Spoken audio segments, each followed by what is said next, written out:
Hi, I'm Hari Singh. Some of you know me from the rallying circuit. Some of you know me from the Mahindra Great Escape. For all those who don't know me, I've been in the business for the last 20 years. I'm going to share with you some of my experiences that I've learned over the years, which is going to be of immense help for your off-roading today. To start with, I'm going to show you some of the technical aspects of your Mahindra vehicle. To begin with, we have the ground clearance here. For off-roading, you need good ground clearance. And your Mahindra vehicle has been designed for off-roading with great ground clearance. Usually, the differential or the exhaust system is the most vulnerable, and you've got to keep that in mind. You don't want to hurt that while you're negotiating, really big obstacles.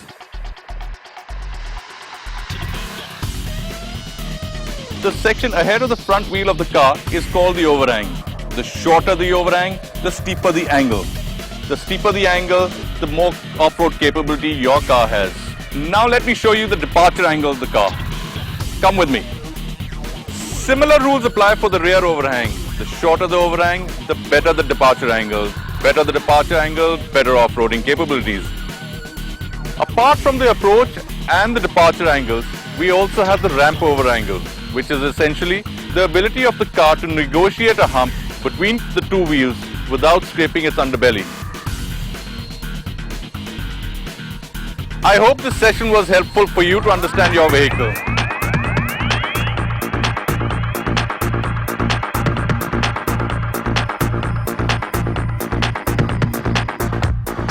Now let me show you the two 4x4 manual shifting patterns we have in the Mahindra vehicles. We first go to the Bolero and have a look at that.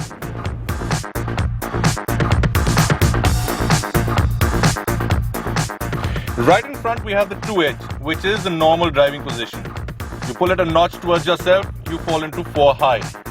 A notch further will bring you to a neutral position. And then all the way down towards yourself is the 4 low pattern, which is the low ratio and high torque lever for off-roading. You notice this is a linear shift pattern, and the similar one is available in the Thar as well.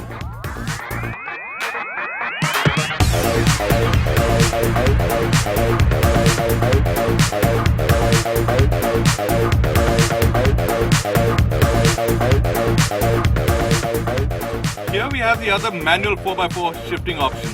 This comes in the MM540 and the 550. The two-wheel drive position is right here. Pull it towards yourself, it shifts to 4 high. Push it towards the left and up, it goes into neutral. And then push it further up, it falls into 4 low for the low ratio.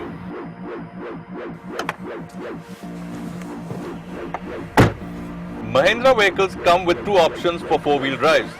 We have the electric shift and the manual shift. In the Scorpio here we have the electric shift, which has 3 options: the 2 high, the 4 high and the 4 low. The 2H stands for 2-wheel drive high, 4H stands for 4-wheel drive high, and the 4L stands for 4-wheel drive low. 2H is for normal driving when you're driving in the cities and on normal roads, whereas the 4H and the 4 low are for off-roading. Now let me take you and show you how and when to engage the 4H and low.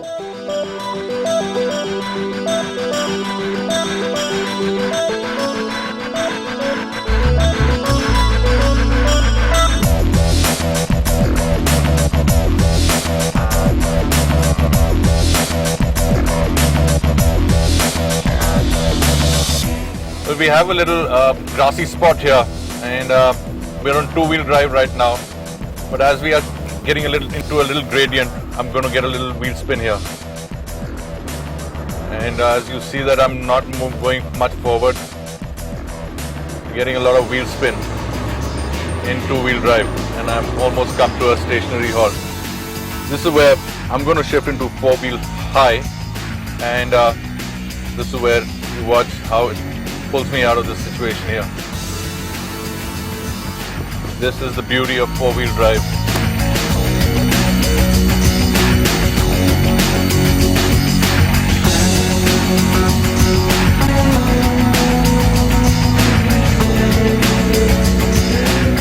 Right now we are going a little downhill. It's a little slushy, and I'd be happier if I engage the four-wheel high for better traction on all four wheels.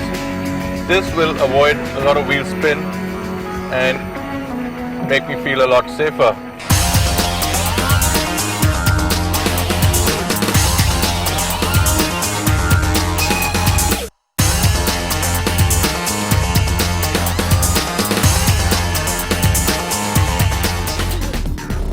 This little incline is quite slippery and it can only be done in four-wheel high. We have enough power, so we do not need to shift to four low.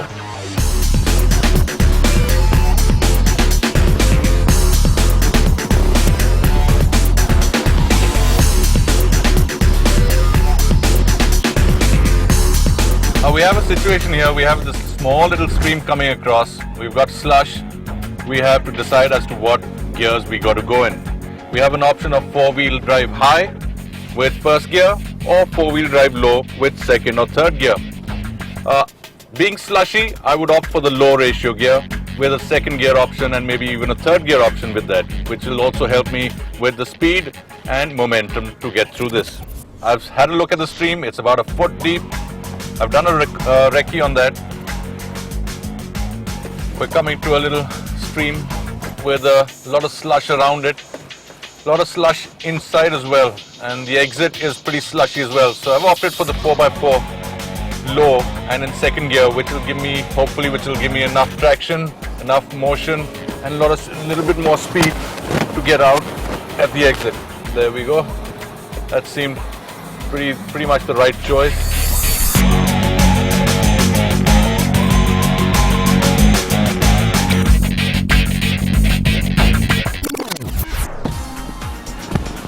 I hope those cues on driving in slush, mud and water were helpful. You could also get an opportunity of driving in sand as well as in snow. Snow driving can be very treacherous. You need a good set of tires or a good set of snow chains. Driving can be very slippery. You have to be very cautious and attentive at all times. For the desert, I would prefer the rugged and powerful Mahindra 4x4 vehicle. It has the torque, it has the speed, and it has the ability to climb the dunes. Before you go out on the dunes, I would like you to take a few precautions. Deflate your tire pressure on all four wheels to about 20 psi. I would advise you to be in 4x4 low ratio. Play around with the second, third and fourth gear depending on what situation you are in. Driving in sand can also be very tricky. You got to accelerate very smoothly and brake smoothly as well, or else you will be on your belly and will be stuck. By now, I'm sure you're ready to take on any of the Mahindra Great Escapes that we have in this country. Happy off-roading!